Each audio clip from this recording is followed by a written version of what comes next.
There are 9 counters in a bag.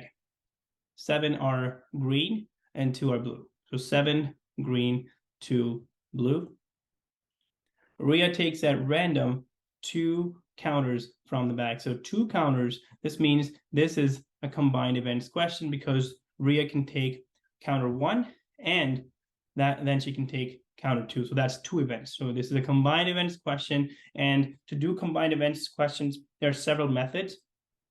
The 2 methods that we can use to solve this question are listing outcomes and probability trees. So on the left, I'm going to show you how to do the same question, how to do this question using listing outcomes. And then on the right, I'll show you how to do this question using probability trees. Okay, and you could use either method and you will arrive at the same answer.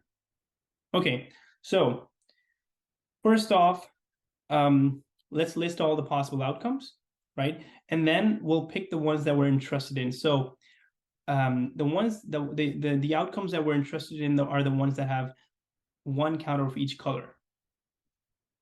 Okay, so let's list all the outcomes. Now, one outcome could be that the first counter is green and the second counter is green as well. Another one could be green and blue. Then we could have blue and green, and we could have blue and blue. Okay, now let's take out the outcomes that we're not interested in. So Ria takes 1 counter of each color. We're not interested in green and green, and we're not interested in blue and blue. The ones that we're interested in are green and blue and blue and green, because they are the ones with different colors. Okay, so to find the probability of this guy right here, let's first see that we have 7 green counters and 2 blue counters. So if the first counter she takes is green, and we know there's 7 green out of a total of 9 counters, then the probability of green would be 7/9. So now the second time she picks a counter, we have 1 less counter in total, right? Because she already picked a green counter. So there's 1 less counter in total, and we've got 8 counters to pick from. The next counter she picks is, the second counter she picks is blue, and there's 2 blue, right? So the probability would be 2/8. Okay, and why are we timesing them? It's because the probability of A and B is probability of A times probability of B. Okay, let's take a look at blue and green. Okay, so when Ria draws the first counter, there's a total of 9 counters in the bag, and the probability of drawing a blue counter would be, because there's 2 blue, it's going to be 2/9. Now there's 1 less counter to choose from, so there's 8 counters in total. And she picks a green counter, and there's 7 green in the bag, so 7 out of 8. Okay, so 7/9 times 2/8, and 2/9 times 7/8.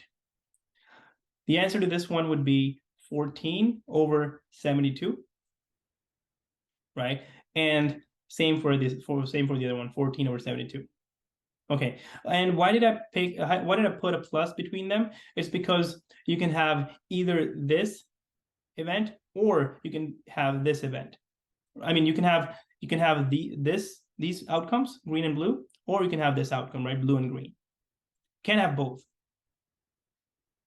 Okay, so that's why we put a plus between them, because P of A or B, right? So P of A or B is equal to P of A plus P of B.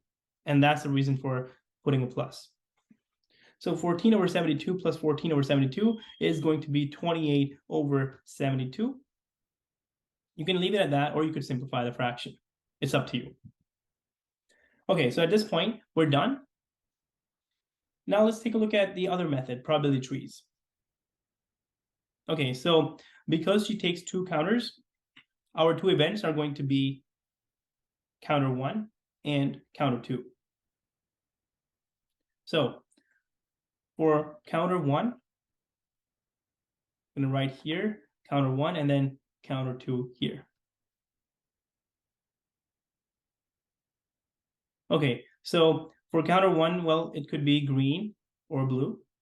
So green or blue. And same with counter 2. It could be green or blue and green or blue. Now let's write down the probability. So the probability that Rhea takes a green counter is going to be, well, there's 7 green and 2 blue, so it's going to be 7/9. And which makes this branch of the tree 2/9. And same here, 7. Well, not okay. So let's watch out here, because if she takes 1 green counter, if she's already taken 1 green counter, then the probability of picking the second green counter would be 6/8, because you have 1 less counter now, and there's 6 green counters left. So 6/8. By the way, you could ignore this branch totally, because you're not interested in green and green. So don't bother writing the probability here. If you don't want to, then don't write it. And by the way, the probability of this branch would be, so there's 8 total to choose from, and there's 2 blue in the bag, so 2 out of 8. Once again, I didn't write anything here because it's not important. We're not interested in green and green. We're interested in green and blue and green. So let's write down the probability for picking out a green one. So if you've already picked 1 blue counter, then there's 1 less, so 8 to choose from, and there's 7 green counters in the bag, so 7/8. Now, one possible outcome is green and blue, and the other possible outcome is blue and green. Okay, so the red probability is going to be 7/9 times 2/8. So 7/9 times 2/8, that's 14/72. And the sky blue probability is going to be 2/9 times 7/8. And that is 14/72 as well. And if we add the 2, we get 28/72. So 28/72. And that's the answer we got for the first method as well.